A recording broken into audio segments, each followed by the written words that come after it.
Alam nyo, dati pa namin, sabi ko nga doon sa nakaraang vlog ko, ang pinakahuling band na talagang sobra ko ring kinabaliwan ay ang Eraserheads nung 90s. Ito rin, siyempre, batang 70s ako eh.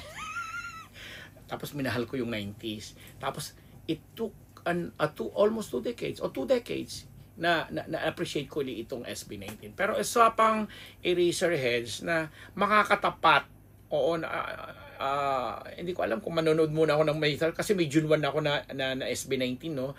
Palamang May 31 din po ang reunion uli kasi nabuo na ang Eraserheads. Magkakaroon sila ng kanilang concert on May 31. Kaya lang, dahil nga sa ito yung tinatawag nilang Fun Music Festival, Electric Fun, as in F-U-N, Electric Fun Music Festival na concert nila ngayong May 31.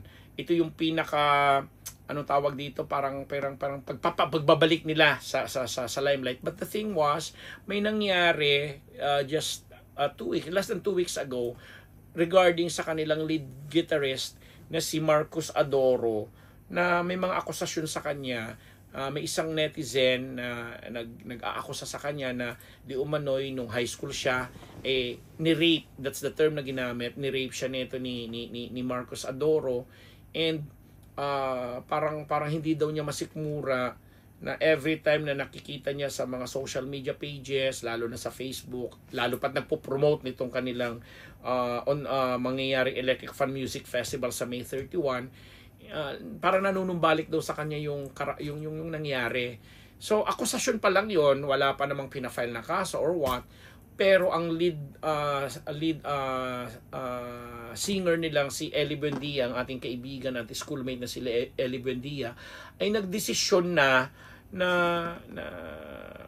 hindi na siya isama dito sa gagawin nilang Electric Fun Music Festival concert. Kasi nga parang naalala ko dun sa isang sinabi ni dating Miss Universe Philippines Shamsi Supsup Lee, na kaya siya umalis dun sa partidong kinabibilangan niya sa Pasig kasi may mga prinsipyo at advokasya siya na sa tingin niya taliwas na, hindi na meet or umiiba na ang direction. So itong si Ellie, si Shamsi taga UP yan, honor graduate yan, at si Ellie bilang, sabi ko nga, schoolmate ko from UP, from Mascom, at naparangalan din sila ng isang mataas na karangalan ng universidad, maprinsipyo din, at sinabi niya taliwas din sa pinaglalaban nilang advokasya, lalo na pagdating sa usapin ng pagrespeto o pagkakaroon ng pagkakapantay-pantay sa mga babae at lalaki at kung ano pa mang sektor diyan.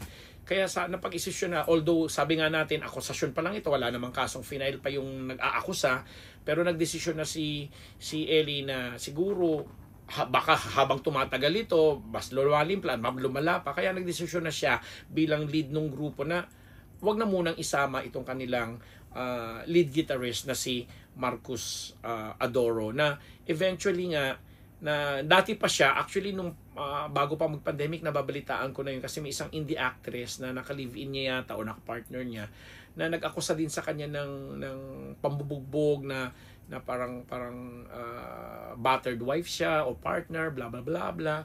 Tapos mayroon pang isang anak na may anak din siyang babae na singer din, performer, na parang hindi rin maganda ang naging turing sa kanya bilang ama kasi mapanakit daw or nananakit, something like that. May mga ganong akusasyon sa kanya. So, to cut the story short, yung mga kwento dito kay Marcus, lahat may kinalaman sa pagiging violente niya di umano sa mga kababaihan, at di umano may mga sexual advances siya di umano na ginagawa sa mga ito. Kaya ngayon lang naglumabas kasi nga yung Eraserheads bilang isang grupo uli na matagal na rin naghiwa-hiwalay since no kasikatan nila in the 90s hanggang early 2000, ngayon lang uli sana mabubuo, pero hindi nga mangyayari kasi nga sa kanilang inaasahang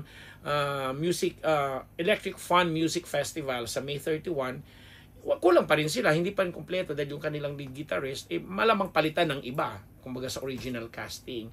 So yun lang, Sabi nga dito sa pinost ni Ellie Buendia sa social media na X, dating Twitter. Babasahin ko, sinabi niya dito, "We acknowledge the recent allegations that have surfaced online. As proponents of justice, we unequivocally condemn all criminal acts and stand against abuse of any form. Above all, we seek the truth. As Marcos makes time to address the matter at hand, he will be stepping back from the upcoming project. We move forward with humility and deep respect for the truth and social responsibility."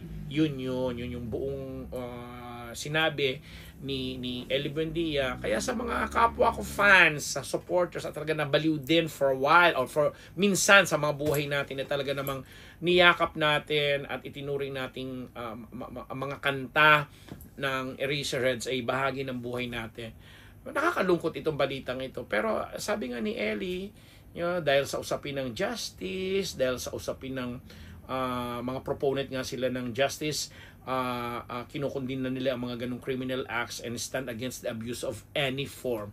So sana malampasan nito ni Marcos Adoro, lalo pat may mga record ng akusasyon sa kanya dati pa. O di ba? So Donita, nasa na tayo? Malapit na tayong magwakas. Ako po ang inyong lingkod, Papa Unbearable Ambet Nabus. Muling nagpapasalamat sa ating mga ka-Team Unbettable dyan all over the world, mga kapwa ko Oragon, mga Bicolano, ang ating mga sponsors mula sa Ideal Vision hanggang sa Emerald Philippines, hanggang sa CIMAS, Colonel Jun Dumayuga, Mama Shakeable Revilla, ang ating mga kaibigan na lagi kong sinashoutout dito, si Lani Michel, si Miss Bel Constantino. Maraming salamat po sa inyong lahat. Mga kapwa ko Oragon, Luzon, Visayas, Mindanao. Magnilay-nilay po tayo ngayong darating na dumating na. Hindi ko alam kung ma-upload dito ng Holy Week. Diba? Maraming salamat po sa inyong lahat. Ambet Nabus.